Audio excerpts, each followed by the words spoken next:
Olá, queridos. Eu gostaria de estar compartilhando uma breve palavra com vocês. É algo que Deus tem falado muito comigo nesses últimos tempos, né? Por incrível que pareça, eu estou há 10 anos na igreja e por muito tempo eu não vivi aqui na igreja como um filho, e sim como um servo. E Deus ele tem me ensinado nesses últimos tempos a realmente ser filho. Mas, precisamente nas últimas semanas, a gente teve uma série na Lighthouse e realmente Deus me mostrou o que é ser filho. Sabe, o Zé ele falou uma frase e acho que eu nunca mais vou esquecer, que um filho ele não tem dificuldade de ser servo, mas um servo ele tem dificuldade de ser filho. Então realmente eu quero te falar que você é um filho de Deus e porque você é filho, você serve a Deus. Mas eu tenho me perguntado muito para Deus o que Ele espera de mim como filho, sabe? O que o pai espera, porque todo pai espera algo de um filho, né? Você talvez que seja pai ou seja mãe, você espera algo do teu filho. E eu tenho me perguntado para Deus, o que você espera de mim? E, acabei estudando um pouquinho e Deus acabou me revelando algumas coisas. Então eu vou estar compartilhando um pouquinho o que Deus espera de mim e de você. Primeira coisa que Deus ele espera de mim e de você é ter um relacionamento com Ele. Está lá em Gênesis 2,19, diz assim: Da terra formou, pôs o Senhor Deus todos os animais do campo e todas as aves do céu, e trouxe ao homem, para ver como lhe chamaria. E tudo que o homem chamou a todo ser vivente, isso foi o seu nome. Então, Deus ele criou a terra, ele criou os animais, e ele trouxe os animais para que o homem desse o nome. Então, depois mais para frente a gente vê que toda viração de dia, Deus vinha e conversava com Adão, talvez perguntava aí, e o nome daquele bicho lá, e o nome daquele outro, então eles tinham um relacionamento. Então Deus ele criou e ele deixou isso para o homem fazer, porque realmente ele queria ter um relacionamento com ele queria ter uma conversa, ter um bate-papo todo final de dia. Então a primeira coisa que Deus ele criou eu e você para ter, e o que ele espera nós como filhos é ter um relacionamento com ele. A segunda coisa, Deus ele espera obediência. Eu acredito que você é pai ou você é mãe. Uma das coisas que você espera muito do seu filho é que o teu filho te obedeça, né? Eu acredito que obediência é uma das coisas que os pais mais esperam. Eu ainda não sou pai, mas quando eu for pai, uma das coisas que eu quero esperar dos meus filhos é que eles me obedeçam. Eu gostaria de compartilhar um versículo sobre isso que está, sobre obediência, que está lá em 1 Pedro 1,14, que diz assim: Como filhos obedientes, não vos conformeis à concupiscência que antes tenhas na vossa ignorância. Então, uma das coisas que realmente Deus ele quer de mim e de você é que nós sejamos obedientes. Uma das coisas que Deus ele não quer é que... Não é que Deus não quer, Ele não criou a gente para ser marionete dele. Às vezes eu me pergunto por que Deus criou a árvore do bem e do mal. Seria tão fácil se simplesmente Ele não tivesse criado. Mas na verdade Ele criou essa árvore para realmente dar uma escolha para o homem, de ele querer obedecer. Então a vontade de querer obedecer a Deus, ela tem que partir de nós, sabe? Deus não quer que a gente obedeça a Ele por medo, Claro que a gente realmente deve ter temor, que o temor é realmente o respeito a Deus. Eu acredito que como um pai também a gente quer ter isso dos nossos filhos, que eu quero ter isso dos meus futuros filhos, é realmente ter respeito dele e que ele me obedeça não por medo, mas sim porque ele me respeita. Então é isso que Deus ele quer de mim e de você. Outra coisa que Deus ele espera de mim e de você é santidade. Esse está lá em 1 Pedro 15,16, que diz assim: Mas como é santo aquele que vos chamou, sede vós também santo em todo o vosso procedimento, porque está escrito: Sereis santo, porque eu sou santo. Então uma das coisas que eu quero te trazer, você como filho de Deus, você como já aceitou Jesus na sua vida, eu quero dizer que você é santo porque Ele é santo. Deus ele olha para a gente não como pecadores tentando ser santo. Deus ele olha para a gente como santo lutando contra o pecado. Então eu quero declarar isso sobre a sua vida, eu quero te dizer que você é um filho e que você é santo. Sabe, a gente luta realmente contra o pecado todos os dias, mas Deus ele não vê você como um pecador, Ele te vê como um santo. E o que Ele espera de você é que realmente você viva em santidade. Um dos problemas do pecado é que o pecado ele não pode se tornar um hábito nas nossas vidas. O problema do pecado é que muitas vezes a gente vai errar, mas o pecado ele realmente não pode se tornar um hábito. Então, sede santo, porque realmente Deus ele é santo. Outra coisa que Deus espera de mim e de você é que amamos uns aos outros. Esse versículo está lá em 1 Pedro também, está no 1:22, que diz assim: já que tendes purificado a vossa alma na obediência à verdade, que leva ao amor fraternal, não fingido, de todo o coração. Amai-vos ardentemente uns aos outros. Então, uma das coisas que Deus ele espera de nós é que nós amamos uns aos outros. Volto a dar esse exemplo de novo, né? Você que está vendo aí, por acaso tem 2, 3, 4, 5 filhos, não sei qual é o tamanho de sua família, eu quero ter uns 3, 4, mas uma das coisas que eu quero é que realmente os irmãos eles se amem uns aos outros, né? A gente não quer uma família dividida, e também Deus ele não espera isso de mim e de você, ele espera que nós amamos uns aos outros, que nós não tenhamos uma família dividida. E uma das coisas que está na palavra é sobre amor fraternal. E eu vou ler brevemente, né? Eu achei uma tradução sobre isso, e eu quero ler isso brevemente para você, que o amor fraternal significa isso, que é um sentimento de carinho muito forte, de dedicação, de interesse pela figura do outro, gerando um sentimento positivo e construtivo, podendo até em certos momentos levar um indivíduo a fazer grandes sacrifícios que só seria capaz de fazer por ele mesmo. Então realmente esse amor fraternal é aquilo que a gente espera para a gente trata também ao outro.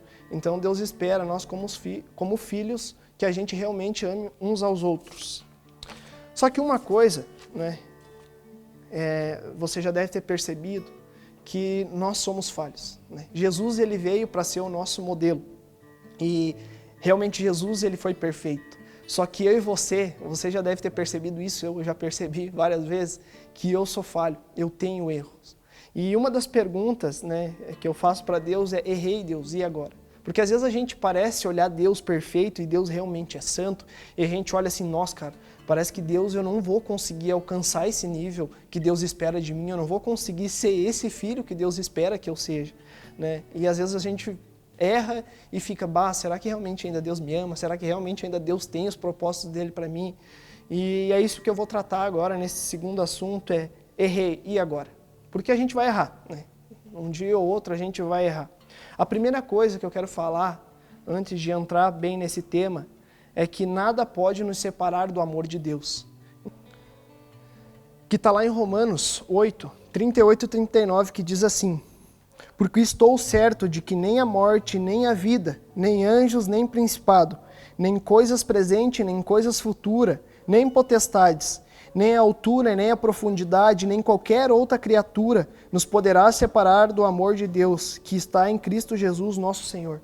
Então eu quero falar que realmente o amor de Deus, ele não muda por mim e por você.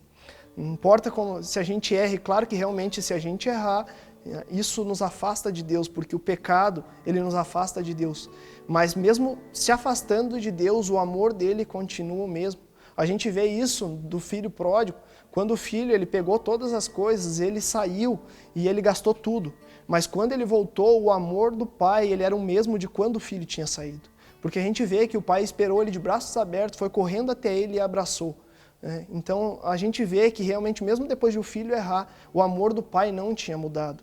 Claro que, assim como o filho, quando ele errou, ele se afastou do pai. Mas o pai ainda continuou amando e continuou esperando por ele. Então eu quero te falar que importa o que você fez ou importa o erro que você tenha cometido, isso não diminui o amor de Deus pela tua vida. Deus ele está de braços abertos te esperando. Se realmente você se arrepender e você voltar, ele vai estar de braços abertos e não vai estar para te julgar, mas sim para te amar. Então, como eu tinha falado um pouquinho antes ali, o pecado ele não pode se tornar um hábito. Isso está lá em 1 João 3,9. Diz assim: aquele que é nascido de Deus não peca habitualmente, porque há somente Deus permanece nele e não pode continuar no pecado, porque é nascido de Deus. Então uma das coisas que a gente deve entender, sim, vai ter dias que a gente vai pecar, mas o pecado ele não pode se tornar um hábito na minha e na sua vida. Então, se pecar, se arrependa rápido. Uma das frases que eu falo, e eu falei na Lighthouse quando eu preguei sobre esse assunto, é: se você errar, se você pecar e você se sentir mal, fique feliz. Porque se você se sentir mal, é realmente você viu que você cometeu o erro, você viu que você precisa mudar aquilo. Agora, se você errar, você pecar e você não der bola, falar: não faz mal, se preocupe, porque talvez isso já tenha virado um hábito na tua vida. Então, o pecado, ele não pode se tornar um hábito. claro que a gente vai errar. Eu acredito que, né, a gente vai diminuindo, mas a nossa carne, ela pode ser dar umas pauladas nela e deixar ela um pouco mais mortificada, mas ela não vai morrer totalmente. Então vai ter dias, muitas vezes, que nos nossos pensamentos, em às vezes ações, a gente vai errar. Mas uma das coisas que a gente não pode deixar é que o pecado ele se torne hábito na minha e na sua vida, porque a Bíblia é super clara sobre isso, que o salário do pecado é a morte. Então não podemos, né, continuar errando e continuar pecando. E uma das coisas incríveis, gente, que a gente lê a Bíblia, é que Deus ele sempre usou homens, né, que erraram. Né? A gente vê algumas histórias na Bíblia ali que teve homens que talvez não errou, né, como Enoque, né? Não sei, ele deve ter errado assim, mas ele era um cara tão bom que Deus deve ter olhado e falado, cara, você é muito bom demais, vem pra cá. Então talvez se eu e você, se você está assistindo esse vídeo, é porque você talvez não seja tão bom assim quanto o Enoque, senão você já teria ido, você não estaria assistindo esse vídeo e nem eu estaria falando aqui para você. Então realmente a gente, né, nós temos falha e Deus usou homens que teve falhas e esses homens ensinaram vários princípios para nós. Mas uma das coisas que a gente não pode esquecer é que quando a gente erra, quando a gente peca, sempre haverá uma consequência. Deus está disposto a nos perdoar, Deus está disposto a nos amar, né, como filhos, mas sempre haverá uma consequência. Então a gente não pode esquecer disso. E está lá em 2 Samuel 7, 14 e 15, diz assim, eu lhe serei pai e ele me será filho.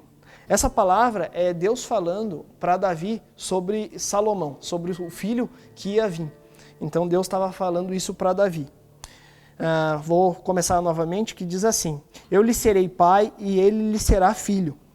E se vier a transgredir, castigá-lo-ei com vara de homens e com açoite de filhos dos homens, mas não retirarei dele a minha benignidade, como a retirei de Saul, a quem tirei de diante de ti. Então Deus está falando bem claramente para Davi.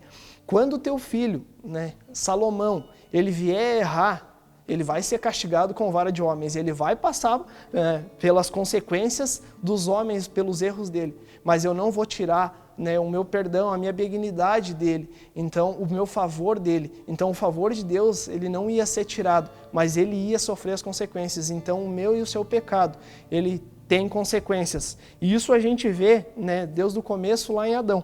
Né, Adão foi lá, ele errou e, né, Deus perdoou, Deus, né, amou. Tem até um versículo que eu vou ler agora que é bem interessante, que me chama muita atenção, mas Deus falou, ó, por conta disso você vai sofrer isso, que está lá em Gênesis 3, do 17 ao 21, que diz assim, e ao homem disse, portanto destes ouvido a voz da mulher, e comeste da árvore que te ordenei, dizendo, não comerás dela. Maldito é a terra por tua causa. Em fadiga comerá dela todos os dias da tua vida. E te produzirá espinhos e abrolhos, e comerá das ervas do campo. Do suor do teu rosto comerá o teu pão, até que te torne a terras, porque delas foste tomado. Porquanto és pó, e pó tornarás. Chamou Adão a sua mulher, a Eva, porque era mãe de todos os viventes. E o Senhor Deus fez túnicas de pele para sua mulher para Adão e sua mulher e os vestiu. Então, né, eu não vou dar ênfase ali na questão da consequência, mas eu quero dar ênfase para você nesse último versículo, o 21, 3:21, que diz assim, e o Senhor Deus fez túnicas de pele para Adão e sua mulher e os vestiu. Então, mesmo eles tendo errado, mesmo eles fazendo tudo aquilo, Deus falou, vocês vão ter essa e essa consequência. Mas no final, Deus pegou e fez vestes para ele e vestiu Adão e vestiu Eva. Então, Deus está disposto realmente tá de braços abertos a nos perdoar. Claro que as consequências vão ter, mas eu quero te falar, aguente firme porque realmente vale a pena. Eu quero te falar que você é filho e você é importante para Deus. Não deixe com que os teus erros, ele te tire a paternidade ou ele faça com que você não seja mais filho, mas que os teus erros, você possa olhar para eles e você possa realmente pedir perdão para Deus, você possa realmente chegar para Ele com um coração puro e com um coração quebrantado, e você possa dizer, Pai, me perdoa. Sabe, eu quero mudar isso, eu quero mudar aquilo, e eu tenho certeza que o Pai vai estar de braços abertos para te receber. Então é isso, querido. Sabe, eu quero deixar isso bem claro, é algo que Deus tem falado muito comigo, que realmente eu e você, nós precisamos ser filhos, e nós precisamos nos comportar como filhos. Amém? É isso, muito obrigado, espero que realmente essa mensagem ela possa de alguma forma ter te ajudado ou te ajudar mais para frente, sabe, realmente seja filho. Obrigado.